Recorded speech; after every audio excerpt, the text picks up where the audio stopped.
Ladies and gentlemen, this is John Rare. This is the music for the legendary Hulk Hogan. I don't know why I'm playing it, but don't worry about it, because tonight we have Mr. Controversy himself, Christian Cross. Introduce yourself, my old friend. How you doing, man? Pretty good. So, within this last week, I've seen those posts, floating around on Facebook. You know which ones I'm talking about, of course. With you and Freak Show. So, let's start at the beginning. And I would say the beginning was ACW Gold Rush, if I'm correct, right? Yeah, that was definitely, yeah. I'd agree with you on that one. So that's the first time that maybe you got your negative heat here in the South. Just walk me through that that night, if you would. Alright, well, it was sort of a last-minute thing. When Randy got a hold of me, it was because Jason, or Cadillac Kid, he got me on the show in the beginning. So, in the back of my mind, I knew I wasn't really ready to be on the show at that time, but I took it upon myself to do so. I get there, and at first I was supposed to be in the one that you were in, the Hardcore Scramble gimmick. Yeah. Well, Joe Hogan changed that, so he put me in with Corey Shaddix and Phil Macchio, and I forgot who my partner was. Coondog. Coondog, yeah, that's what it was.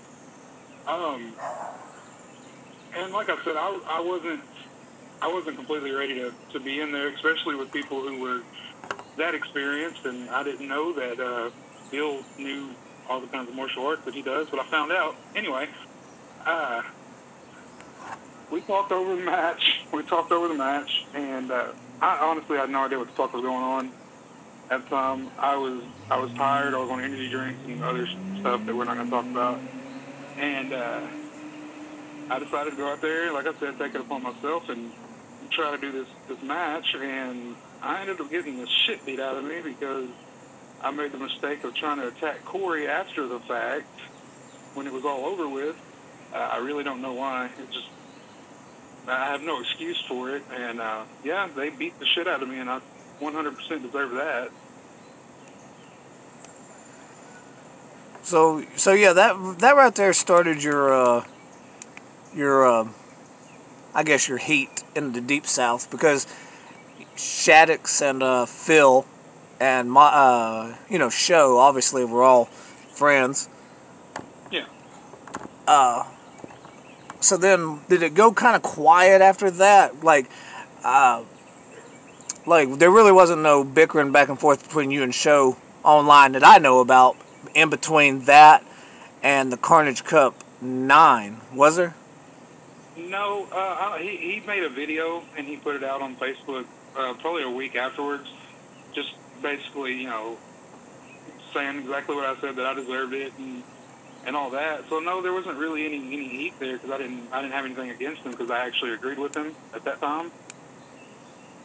So no, it was pretty quiet after that. I mean, people shared the video around and things like that, but as far as Freak Show, no, there was no heat there with that one that I knew of, anyway. Yeah. So you worked your ass off, I would say, in between that, and you definitely got better to the point Carnage Cup 9 rolled around, and you and Kevin talked, and we decided to do the Hostile match, first round, which to this day is probably one of the biggest upset stories in Carnage Cup history. Yeah, I would say so. So go through. Now, of course, that was day one. So take me through your your mindset whenever you going into Carnage Cup 9 Hostile Death match with the Angel of Death. Man, honestly, that I knew about it, I want to say, we're like 6 months in advance. So from the time I found out about it, I was nervous, but the nerves didn't kick in until the day of when I got there, because I was like, man, this is something I've been wanting to do, and I was wanting to work with you for a while. I actually think we worked before that, if I'm not mistaken. And so I was comfortable with working with you. So I wasn't nervous to the fact that I thought you were going to hurt me or anything like that. It was just the fact that, this was my first time doing something like this, and then Kevin started naming off the gimmicks and all that. And, like I said, the day that I got there, I was like, man, here it is. This is what we're doing. But that day, it wasn't, like I said, it wasn't that I was afraid of, you hurting me or anything like that. But yeah, the nerves were there. Because we drove, I had time to think about it, because we drove, I think, 6 hours to get there. And, yeah, we got there, set up at the hotel, whatever, and then I got to the building a little early, saw everything set up, and then the nerves really started sitting in when I realized, what kind of shit I just got myself into. My mindset was really just all the same the whole time. It was just nerves, but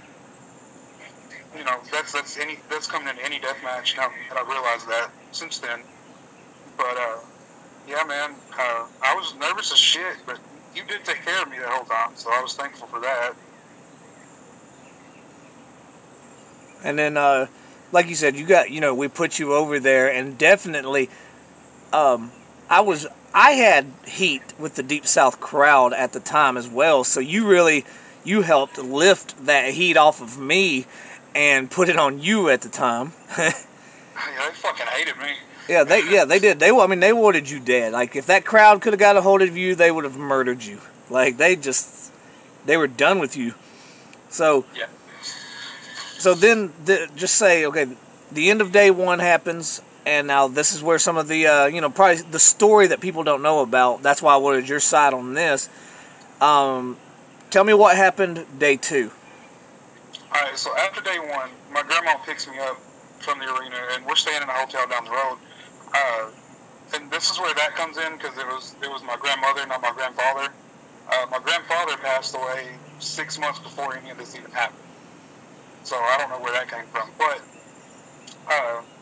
after day one, she picks me up, and I can tell she's not feeling too good. She has all these medical problems and all that. I won't get into it. But we get back to the hotel, and we go to sleep. Okay, I got to wake up early for day two. I wake up that morning, and I walked outside, and I think I saw you that morning, if I'm not mistaken. Yeah, I saw you, and we talked for a second, and she was still asleep. It's like, okay, so I went back in, I was going to get my stuff ready, and she was laying in bed, and I tried to wake her up, and she didn't want to wake up. She wasn't breathing right. She was turning blue. She has those breathing problems and everything like that, so I was like, man, I got to make a decision here. Either go and compete in this and keep her here and something happened to her, or get her home as quick as I can. And I chose to get her home as quick as I can, and I told Kevin that. I texted him that morning, and I told him, I was like, look, man, this is what's going on, and this is what I have to do. And he seemed perfectly okay with it. I met him at the building, got my PO for day one and everything. He shook my hand, fine. And we get on the road and we get home. A couple of days pass, and then everybody starts, why weren't you at day two? Why weren't you at day two? And by that time, the story's already got out that I left because my grandpa was sick, and that I just bitched out and all that because I didn't want to work Brian. And then there was all that, but nobody really sat down and wanted to ask me, hey, what the fuck actually happened? And it's been, how long has it been since 2013? Yeah. And this is the first time I've ever actually got to sit down and tell somebody exactly what the fuck happened there, because everybody wants to take what they've heard and just twist it and make up all these little fucking stories that they know nothing about. Yeah, but yeah, that's what happened with day two.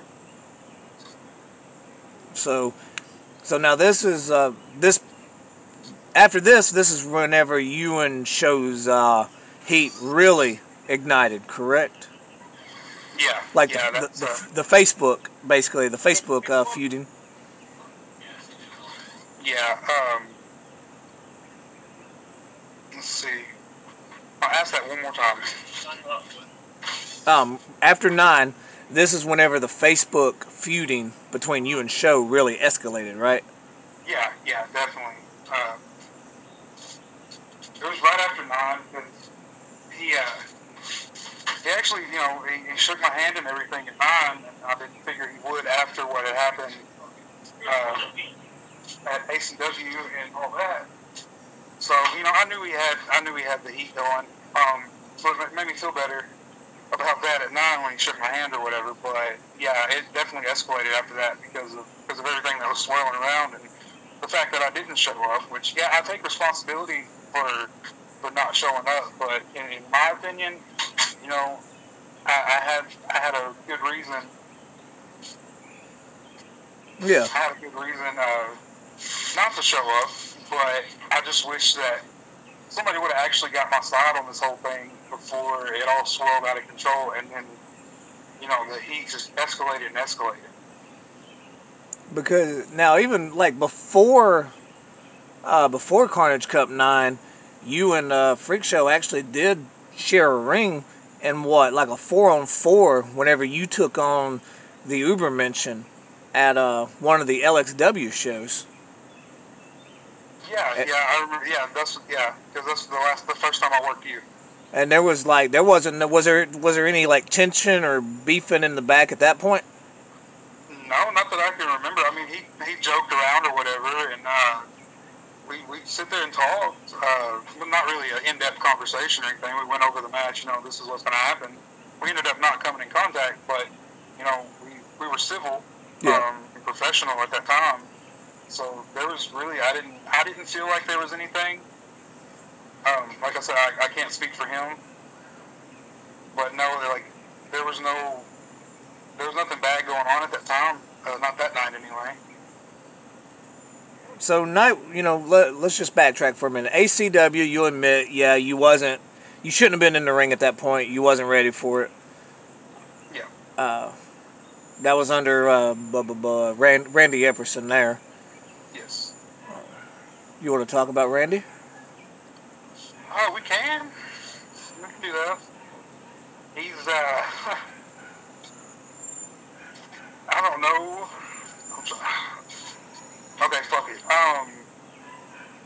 To me, he's one of the most two-faced people to me, anyway. Because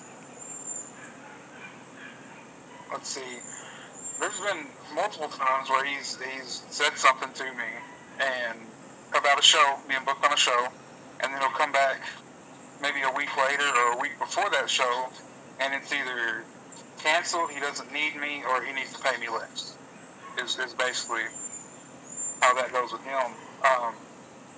But recently, it's been that he messaged me about the whole Kevin situation, and which I'm sure we'll get into that too. But he was all cool with me and asked me if I wanted to come. So I forgot where the show was, but it's whenever everything opens back up. I think it was in June. Yeah, in June. June 3rd, I believe. Yeah, yeah. And he asked me if I wanted to come down, and I was like, well, this is what I'm going to need, and I need you to tell me the time and all that, all from my booking information. And he comes back about 10 minutes later, 15 minutes later, and he's like, oh, well, I guess I'm not the only promoter you fuck, da-da-da. He's like, you've never been booked on Venom, and you never will be booked on Venom. I'm like, I don't give a fuck. Like, the point is that you just came at me and you asked me to do something for you, and 10, 15 minutes later you come back disrespecting me for no reason whatsoever. So I don't really have much for Epperson. I'm not going to sit here and, completely fucking downgrade him or anything like that, because, he's not worth it. To me, honestly, he's not worth it. So I'm not going to do that, but I will say that he's been a fucking piece of shit to me for the last couple of years. But that's all I got to say about Epperson.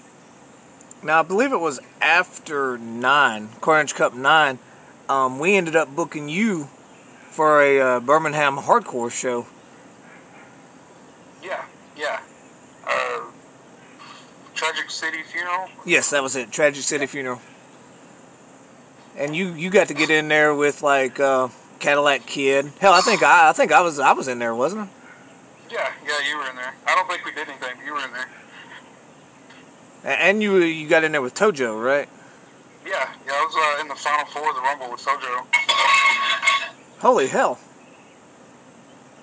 Yeah, you did make it to the final four because it was what? You, Tojo, damn, I can't remember the other two. Black America and Big James. Oh. Yeah, it was Black America and Big James. That was a fun show. That was honestly one of the funnest shows I've been on. Yeah, and I actually wish we could run more. I mean, I wish we were still running them, but you know, with the whole ACC, the whole purpose of what we were trying to put out there, you know, just wasn't going to work. Definitely. Which you've seen the shows. It wasn't all hardcore, but you know, it's kind of hard to be called Birmingham hardcore when you can't do shit. Yeah, that's completely understandable. That's why I'm glad we got rid of the commission here. We don't have one of those anymore, so I mean, nobody really runs hardcore around here, but we do some stuff at the promotion that I'm at. I had a death match probably in February, I think, down there. So now, did you break your leg before Carnage Cup 11 or after? It was before. Okay, so go into the story about that show, because you know I wasn't there. The show where I broke my leg? Yeah. Okay, I got a message from, it was actually Randy, this girl named Destiny Rain. Her son, he was 10 or 11 at the time. He had diabetes and needed an insulin pump. So they were putting on a benefit for him in, where was it, Chatsworth, Georgia?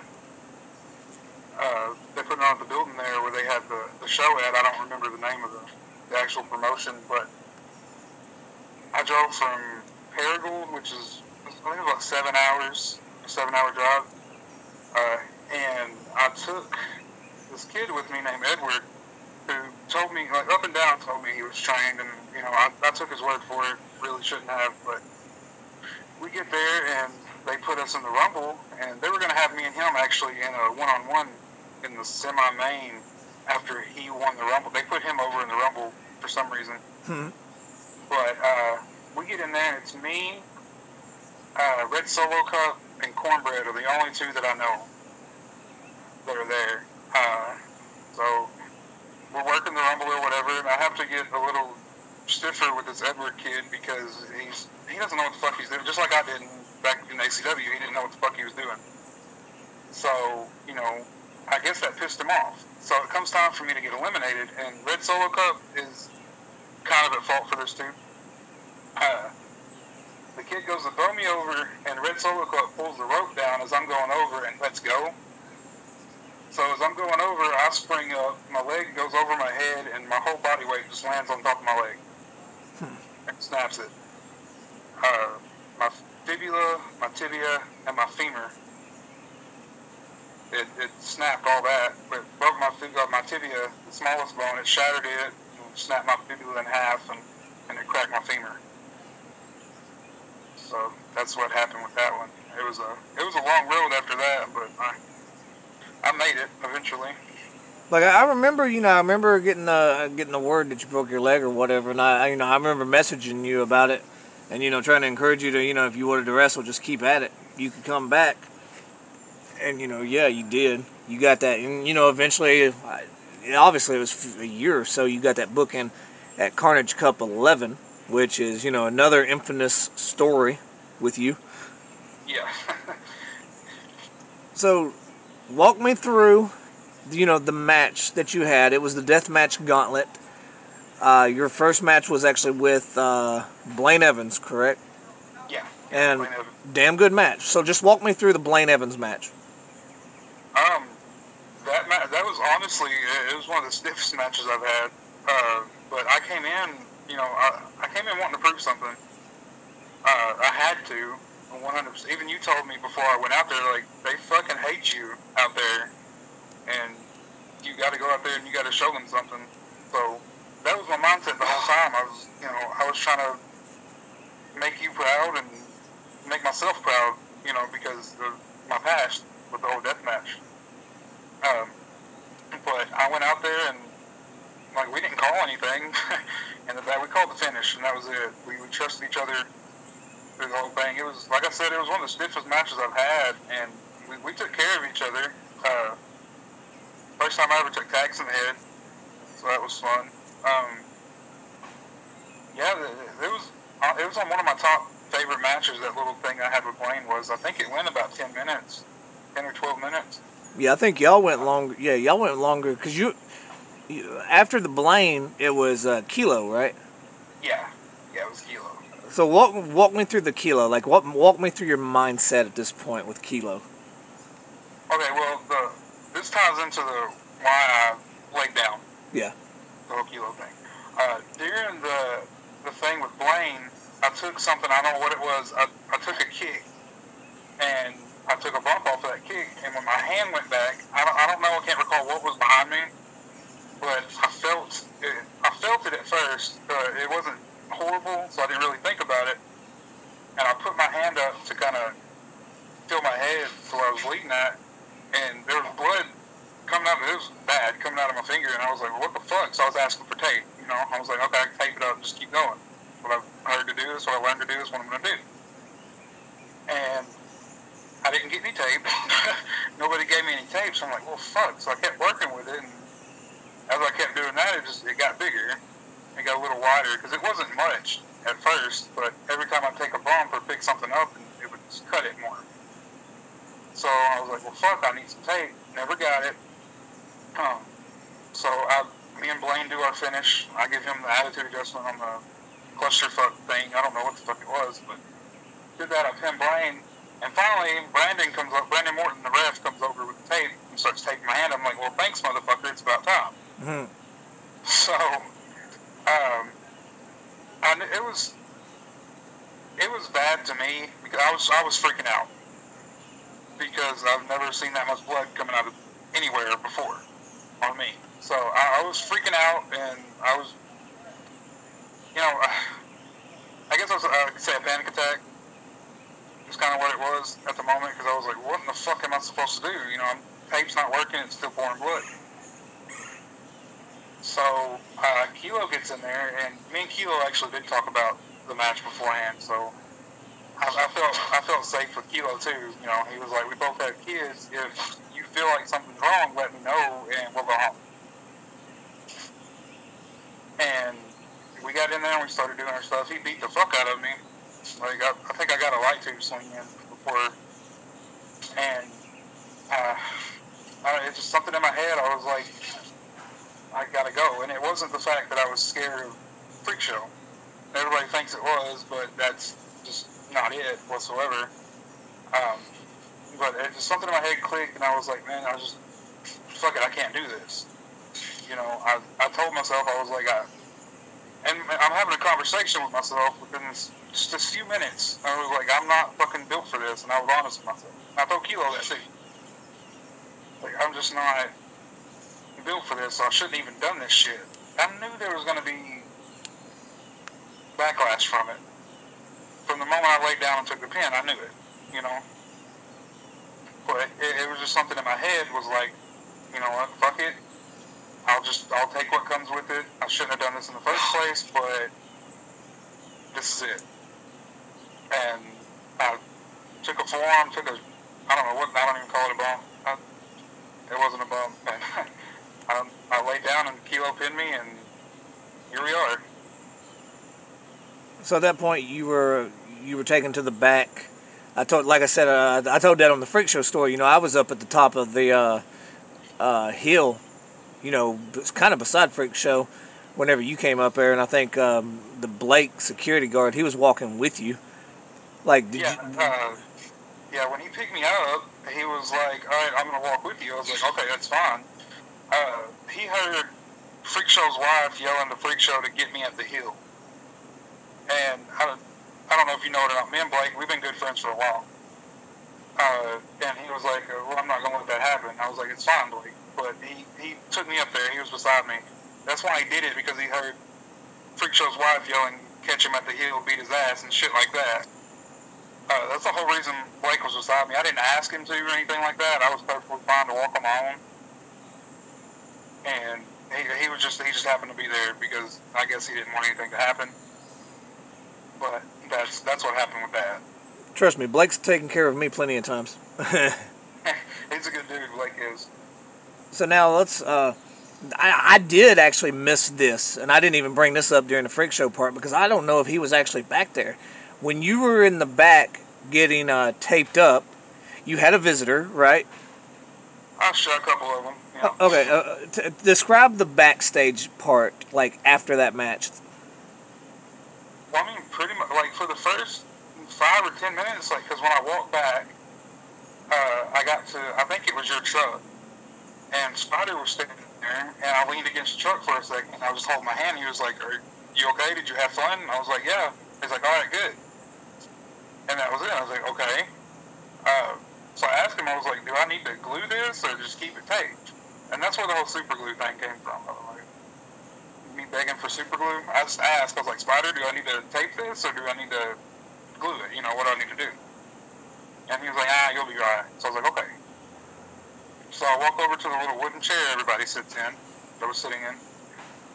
And, you know, they start taking the tape off, and at this point, I'm just like, okay, well, that's kind of wide or whatever.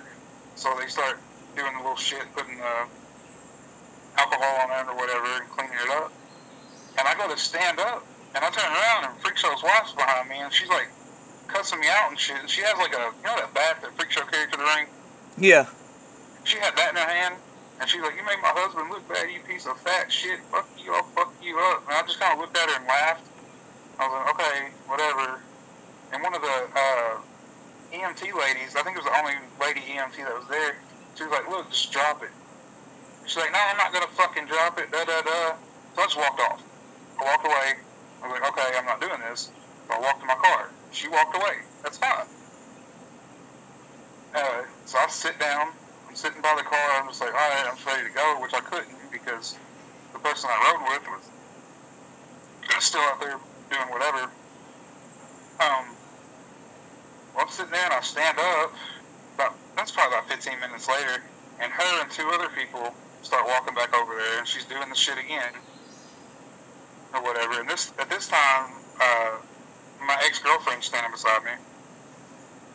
So, you know, she hears all of it, and she's saying the same shit that she was saying over on the other side by the chair. And I do the same thing. I just look at her and I laughed, and I was like, okay, whatever. You know, I didn't say anything. I was like, I'm not going to get into it with a woman. I'm not going to do it. There's no reason in sitting here and fucking having a verbal altercation with a female because she's mad at what just happened. That's fine. If Show wants to talk to me about it afterwards, cool, whatever. But I'm not going to sit here and argue with her because she really has nothing to do with it. That's how I thought about it. Because in the end, it was between, just like now, it was between me and Freak Show. It had nothing to do with her. I understand she was mad, but there was no reason for her to be back there running her mouth and yelling at me the way she was, just because she was upset, you know? So was that that was the last altercation that day? Yeah, that was it. And I just sit by the car until 11 o'clock. Yeah, because that was an afternoon show, right? Yeah, it was like an 8-hour more than that. Jesus Christ. It was a long-ass show. It was hot. So after that, obviously the internet killed you. Like, you know, Facebook people. Yeah. All over again. It happened all over again. Which, like I said, I knew that it was going to happen. I just didn't know how bad it was going to be this time. Like, the two names that I can think of right now that I remember, if I'm right, that got you on Facebook was definitely Jeremy Polk. You remember him? Yes. Well, okay, what's your opinion on Jeremy?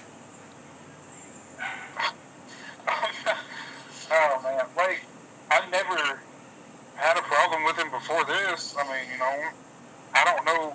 I saw the video that he made. That's what it was. And I was like, what in the fuck? I was like, okay, cool. So, you know, it pissed me off. So, obviously, I'm going to say something. I don't know how to keep my mouth shut. I mean, you know that now. But I don't know how to keep my mouth shut, so I started running my mouth back. And that made shit just 110 times worse. I mean, yeah, we have, like, he doesn't like me, I don't like him. I mean, I'm not going to sit here and fucking say I want to kill him or anything, you know? Yeah. But we just, it is what it is with him. I mean, we don't talk, or, you know, he trash talks me, and sometimes I'll say shit back. I haven't here recently, surprisingly. Now, what about Graham? Like, I think he's been on your case since Carnage Cup 9. Did y'all ever, like, make up and talk, or y'all still against each other? Before Carnage Cup 11 and during, like, after the gauntlet, we were fine. He shook my hand afterwards. And beforehand, we talked on Facebook and everything, and I was, you know, he was asking me what I was going to do, and we just sit there and talk. We were fine. And then afterwards, when everybody else started getting back on my case, he started getting back on my case. Even after shaking my hand, and that's what kind of pissed me off about that. Because, you know, it was really a respect thing for me. Because, I mean, if you're going to shake somebody's hand, even after the fact, but like I said, it was after I took the fall. So everybody knew what the fuck was going on, but he still insisted on shaking my hand and telling me good job and all that. Yeah. So, I mean, I've always said this about him. I respect the fact that he served our country and what he did with that. But I know it's kind of a double negative when I say I don't respect him as a person. But like I said, I respect what he did for our country and what he's still doing, but I don't respect the person he is doing that kind of shit, if that makes sense. Yeah. So I'd say now, after Carnage Cup 9, you kind of went back in limbo, right? I mean, Carnage Cup 11. Yeah, for a little while. You went away, and then like I started seeing your matches slowly come back up, and you actually came back to Alabama. I believe it was for Randy again, to tell you the truth, because it was on 280 when you wrestled Boris fucking Dookie. Oh, Jesus Christ, yeah. Now, your manager for that show, is that the same guy that you said you had to stiff in the Battle Royal? Yeah. Okay, that's what I thought. I wasn't for sure on that, but that's what I thought. Yeah, the same guy. I wasn't letting him back in the ring whatsoever. I mean, he was coming up and he was training with us and everything, so I was like, all right, I'll let you do, manager. That's still fucked that up. So you at least, my damn ankle just popped like hell. But you at least you made up with Randy long enough to do a show with him there. How was that show? I mean, he had good talent on the show. I mean, we didn't draw much that night. Probably 20, 25 people, which is fine. But my match was fucking trash. I mean, you've reviewed it. Yeah, I was about to say, I've got it on my my YouTube. It was bad. I mean, I knew it wasn't going to be a fucking 5-star, not even a 3-star match. If that, it was 0. It was fucking horrible. Like, I regret that match. So after that, no, like I said, you were getting going again on the scene, starting to make your rounds again. And you've settled home in Arkansas. Like, I've seen a lot of your shit now coming out of Arkansas. At that one Fed, I don't know the initials of it by chance, but I've seen that you do a lot of shit over there. Yeah, ASWF. Yeah, I've been there since June of last year. Is it now? I guess you consider that your home Fed now. Yeah, definitely. That's this honestly one of the best besides BHW that I've been at. Because like I said, I wasn't at BHW long, but I felt comfortable there, and y'all treated me right. So, but yeah, ASWF that's my home federation. Now, are you still wrestling there now? Yeah. Okay. Yeah. So, Now let's come to like more. Well, no, not current, not yet. Let's talk about Shoot Style Baby Tournament and Lethal Leap Year. Okay. Yeah. I'm trying to think when I got booked for that. It wasn't long before it happened. Actually, I think it was like 3 weeks, 2 weeks before. It might have been longer than that. I don't really know. I forgot. I don't know when I was booked for it, but I was booked for it for a little while. And I was super excited about it, and then some shit happened, which we can get into. You need me to? You want me to? No, go for it. Alright. So, at the time, me and Kevin were talking back and forth, which was fine. I mean, I was cool with Kevin again, and I'm glad he booked me on that. Okay, we'll get to that day. Let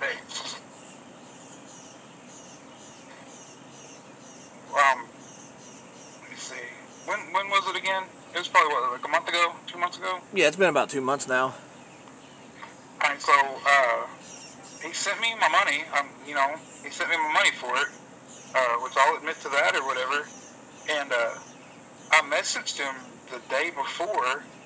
I told him, I was like, look, man, I don't know if that's going to be quite enough to get there and back, because that's what I needed, because, I mean, if you're going to book somebody, make sure that it's enough to get back and forth, which I told him the first amount was, and he sent it, and I started really, thinking about it.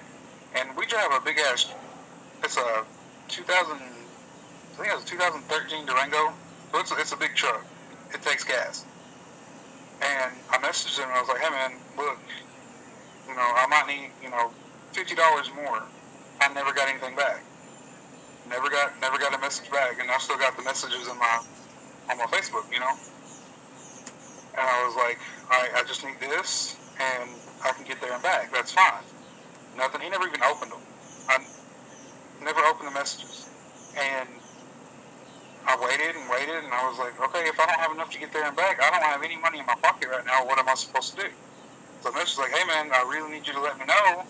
I got a 6-hour job ahead of me, so I got to be leaving here pretty soon. Didn't get anything. I never got not a single fucking message. And like I said, I sit there and I waited and waited. So I was like, fuck it. I mean, if he's not going to message me back, fuck it. So I tried to get on there it was right after the show, actually, and I was going to message him and be like, look, man, this is what happened. He blocked me right afterwards. I never got a message from him or anybody. I think I got a message from you, I think. Because I deactivated my Facebook right afterward. So I was like, fuck it, I know exactly what's going to happen. Mm-hmm. But, yeah, I never got a message from him at all. All I got was him blocking me afterwards. So I had all of the messages I sent to him, like, hey, man, I need this, and this is what I need, or I can't physically make it down there and make it back to get my son. And, like, I can't take my son with me, and his mom works, so I can't come down there, get stranded, and what am I supposed to do? So how, like, to this day, like, did you watch the Kevin Brandon interview? Yeah. Okay, so what is your thoughts on Kevin Brandon on this day? Oh, fuck that motherfucker. Listen, he's gonna say he wishes I died, so that really fucking pissed me off. I was like, alright, fuck that motherfucker then. Because, I mean, honestly, if he would have just read the fucking messages or opened to him, one of the two, he would have known how the fuck I didn't make it, so he didn't have to fucking get on there and trash me like that, which I understand if I wouldn't have said shit. I just no-showed. Which I can admit I've done that once before, But I wasn't going to do it to him. I was letting him know exactly what the fuck was going on. Never got anything back. So yeah, it was fuck him. I know y'all are close and everything, but this is my personal opinion, Hey, this show is uncensored.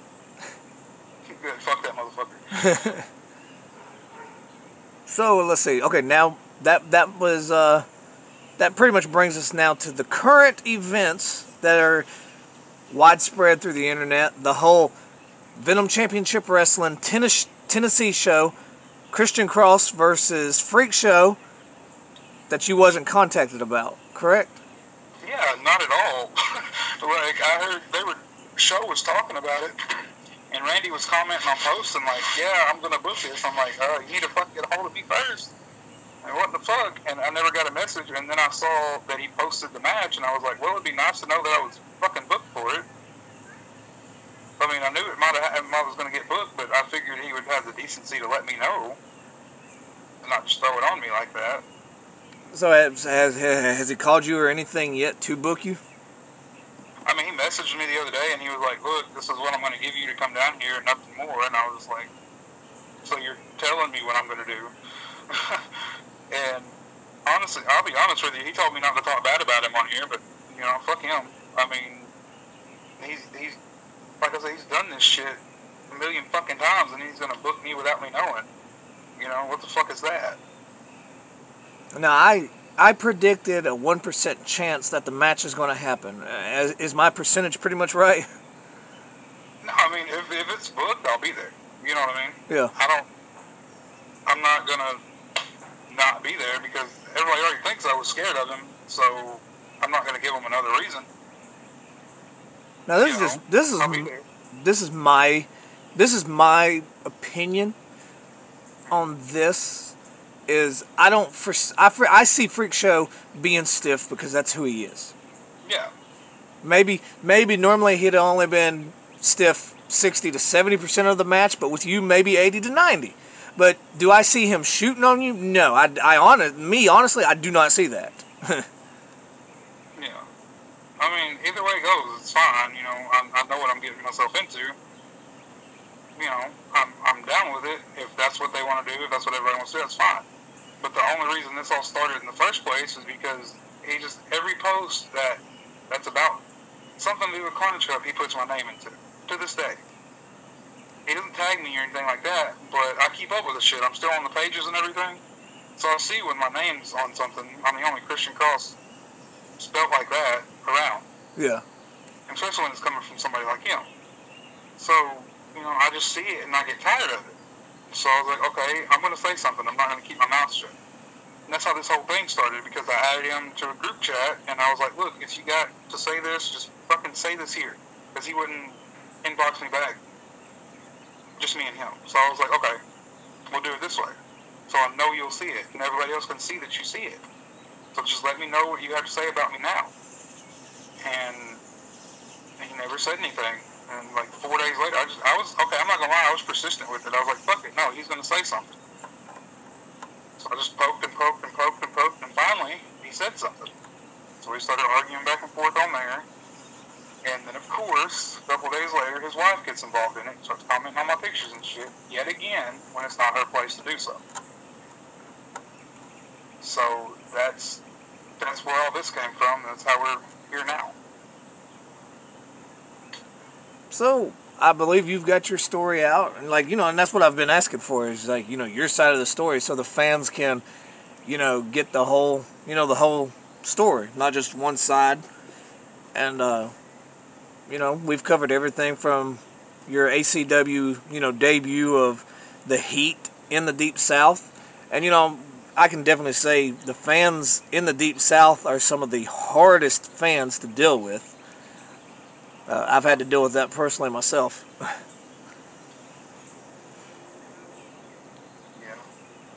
I do appreciate you bringing me on and letting me tell my side of the story, because it doesn't happen a lot, I mean, I've been on some podcasts where I've told my side. I like Deathmatch Russell. Yeah.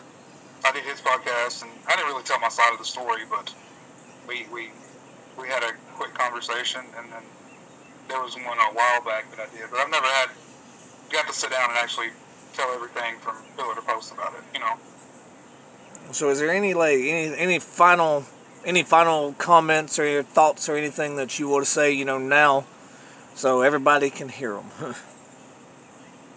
All in all,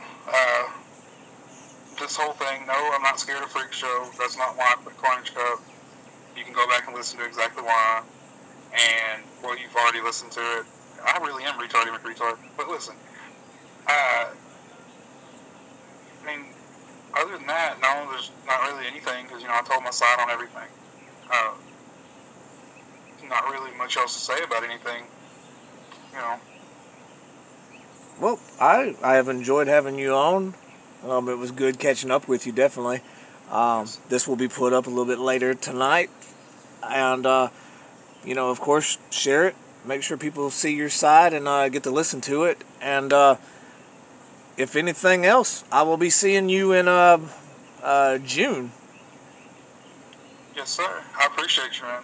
Alrighty, man. Well, take care. And ladies and gentlemen, this is John Rare. Your guest tonight was Christian Cross. Look his matches up. His matches are on my YouTube, and then he also has his as well. So, yet again, this is John Rare thanking you. Out.